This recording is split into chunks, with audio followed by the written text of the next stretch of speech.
Hello বন্ধুরা, কবরস্থান শব্দটির সঙ্গে আমরা সবাই পরিচিত। তবে এটা কি জানেন যে কবরস্থান শুধু মানুষেরই হয় না, সেগুলো গাড়ি ট্রেনও হতে পারে। আজ এমনই বিশ্বের 5টি ভয়ঙ্কর কবরস্থান সম্পর্কে আপনাদের জানাতে চলেছি, যা দেখার পর আপনি অবাক হয়ে যাবেন। তো চলুন দেখে নেওয়া যাক।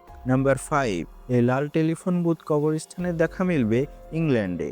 একটা সময় লাল রঙের টেলিফোন বুথগুলি বেশি বিখ্যাত ছিল। এগুলো পুরনো হয়ে যাওয়ার পর জায়গা খালি করতে বিশেষ ব্যবস্থা নেওয়া হয়। দিনের পর দিন অসংখ্য ফোন জমা হতে থাকে এক জায়গায়। বছরের পর বছর এগুলো পড়ে রয়েছে একই জায়গায়। নাম্বার 4, গাড়ির কবরস্থান। চীনের হাংজো শহরের বাইরে একটি বিশাল কবরস্থান রয়েছে, যেখানে শত শত বৈদ্যুতিক গাড়িকে কবর দেওয়া হয়েছে। গাড়িগুলোর মধ্যে গাছপালা পর্যন্ত গজিয়ে গেছে। আসলে 2018 সালে চীনে অটো কোম্পানিগুলি একের পর এক বৈদ্যুতিক যানবাহন লঞ্চ করতে থাকে। সেগুলোর বৈশিষ্ট্য ছিল দারুণ। সাধারণ মানুষও পুরনো গাড়িগুলো ফেলে দিতে থাকে। সেই গাড়িগুলো জমেই এই কবরস্থান সৃষ্টি হয়েছে। নাম্বার 3, ট্রেন কোচ কবরস্থান।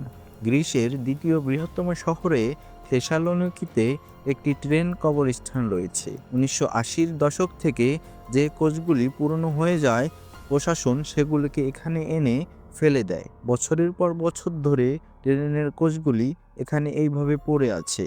লোহাকে স্ক্র্যাপ হিসেবে নিলামে তোলার চেষ্টা করা হয়েছিল, কিন্তু এত বেশি ট্রেন আছে যে ব্যাপারটা কিছুতেই নিয়ন্ত্রণে নিয়ে আসা সম্ভব হচ্ছে না। নাম্বার 2, বিমানের কবরস্থান। মার্কিন যুক্তরাষ্ট্রের অ্যারিজোনায় বিমানের একটি কবরস্থান রয়েছে, যার নাম ডেভিস মুনহান আর্মি এয়ারফোর্স বেস। এটি বিশ্বের বৃহত্তম বিমান কবরস্থান। এখানে প্রায় 3200টিরও বেশি বিমান রয়েছে, 6100টি ইঞ্জিন এবং অন্যান্য অনেক জঞ্জাল জিনিস রাখা হয়েছে। নাম্বার 1, টায়ার কবরস্থান। কুয়েতে একটি টায়ারের কবরস্থান রয়েছে। অবাক হতে বাধ্য হবেন যে সেখানে প্রায় 4 কোটিরও বেশি পুরনো টায়ার পড়ে রয়েছে। এটি বিশ্বের বৃহত্তম টায়ারের কবরস্থান। তবে এখন সেখানকার সরকার সেগুলোকে পুনর্ব্যবহার করার পরিকল্পনা করছে। ভিডিওটি ভালো লাগলে এবং এমনই রহস্য রোমাঞ্চকর ভিডিও পেতে আমাদের চ্যানেলটি সাবস্ক্রাইব করুন। এতক্ষণ সাথে থাকার জন্য ধন্যবাদ।